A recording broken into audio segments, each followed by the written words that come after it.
लहानपणी आपण सुट्ट्या लागायची वाट बघायचो, कधी सुट्ट्या लागतायत आणि मामाच्या गावाला जायला भेटते.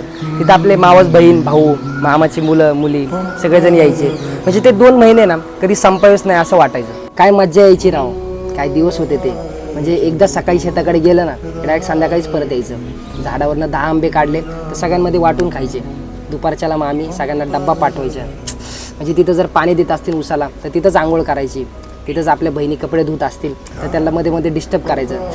म्हणजे ते आठवलं की रडायला येतं अक्षरशः. आपण परत लहान नाही का होऊ शकत, तसा एक दिवस आपण परत नाही का जगू शकत. यार सगळ्यांना कामं झाली आहेत, कोणालाच टाईम नाही राहिला. आत्ता कोणाचं लग्न जरी असेल ना तर कोण येते कोण नाही येते, सगळ्यांची एकत्र भेटच होत नाही. आता आपले आजी आजोबा त्यांना वाटतं की आता आपण जवान झालो पाहिजे, आपल्याला वाटतं आपण लहान झालो पाहिजे. ह्यातलं काहीच पॉसिबल नाही आहे. सो जिथं कुठं पण आहे खुश राहा, टेन्शन फ्री राहा.